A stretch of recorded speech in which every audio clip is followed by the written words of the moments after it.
So, I mean, we talked about going to a funeral home. We might as well have done it with that trip to the FDA. I was worried we were going to end up at a funeral home. We could have.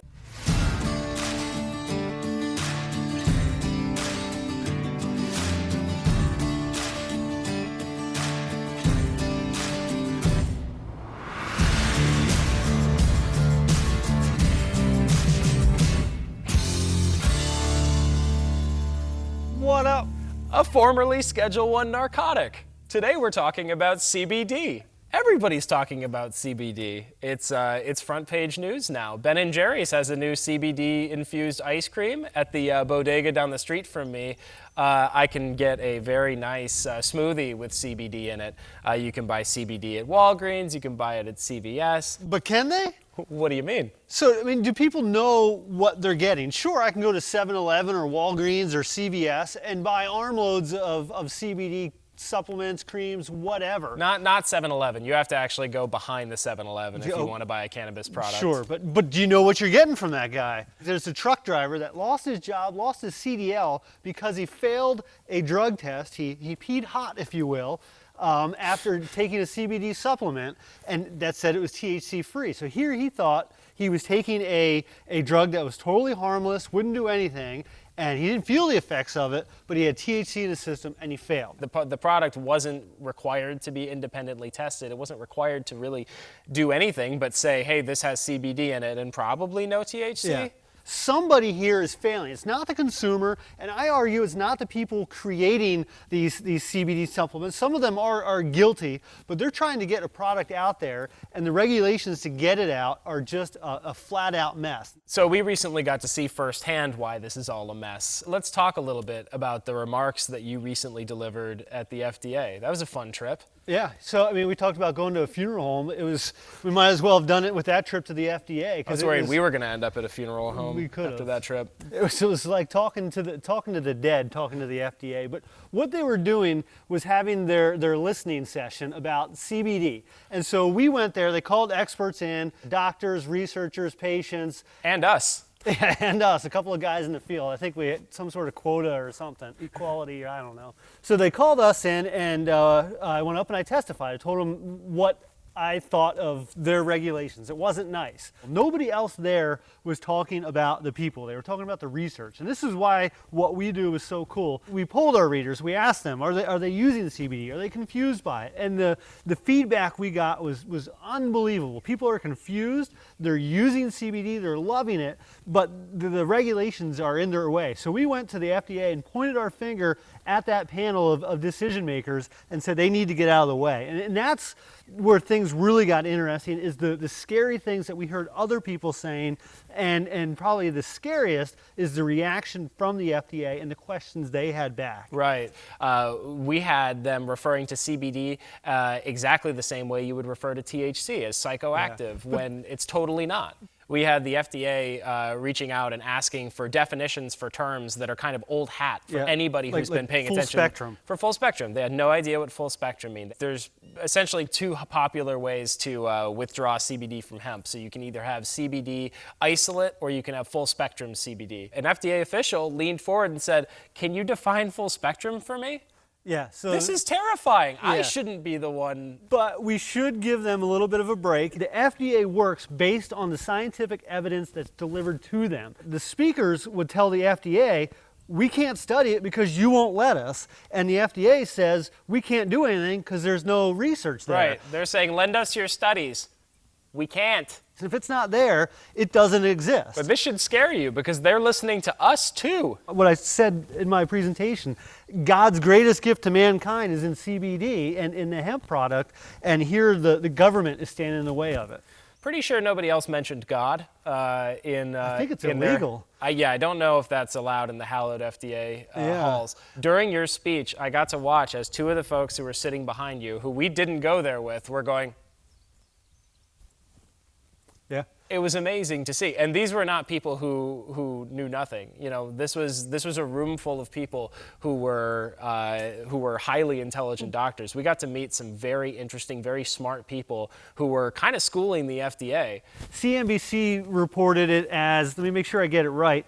They kind of showed the interaction between me and this one panelist. I don't remember his position, and he asked me whether I would allow my kids to take CBD, and my answer was no. And then he goes, well, would you let them have vitamin C? And I said, yes. And so he goes, mm-hmm, and kind of put his notes down like, gotcha, buddy. And he didn't. We all trust that the FDA is doing its job and our government is protecting us. We go in, we take vitamin C, we think, hey, this has gone through a certain rigorous set of processing testing. It's safe to take, it's safe to give our kids. Yeah, unless you can actually take your son and go look at the process of manufacturing a CBD product. Hell no, you're not going to give him a CBD product. But would I give my son CBD that I saw it processed? I knew where it came from? Absolutely. The health benefits are clear, even more so than vitamin C. So, you know, sticking with health, you know, the small number of animal and human studies that have been done show that CBD has great potential as a therapy or possibly even a cure for everything from anxiety to depression, cancer, diabetes, IBS, PTSD. You know, it's even been shown to possibly wean folks off of addiction. You know, it could be an alternative to the opioid crisis, which seizures. Yep, that's right. High blood pressure. That's right. Epidiolex is basically an anti-seizure medication for epileptic children. It's the first FDA-approved CBD-based drug. And what's funny is I think that kind of forced a lot of the conversations that were being had. So much of these studies have been on animals because we haven't been allowed to study on people. It's crazy. There have been rat studies done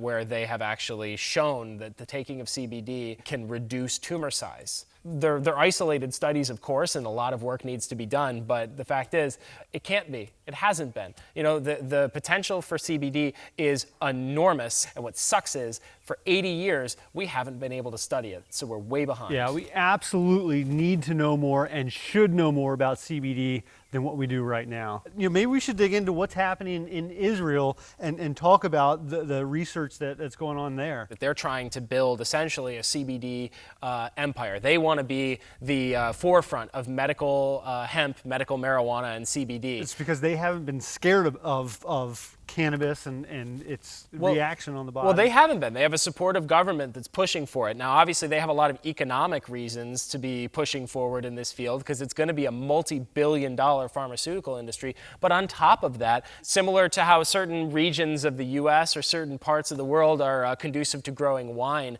you know, Israel has become, you know, because of their landscape, they've become this hub for marijuana and hemp growth. So they're uniquely positioned to not just grow, but also to study this. And that's where why some of the most exciting studies are coming from there. Studies coming out of there are very promising, but we're at the tip of the iceberg with all of this. And as the FDA, the DEA, and all these acronyms, the agencies in DC get things figured out, we're going to see a lot more of that research. Well, and I'm pretty sure the DEA is actually 6 blocks from FDA headquarters. That's a long hike to go talk to your neighbor. It is kind of hard in this world. Communications are tough between the two groups. It's been slow, and it's going to be slow, but CBD is here to stay, and it's going to get bigger from here, and that's very exciting. Right, and this all really kicked off last year with the 2018 Farm Bill. You know, it reduced CBD from being a Schedule I narcotic, or at least CBD derived from hemp from being considered a Schedule I narcotic,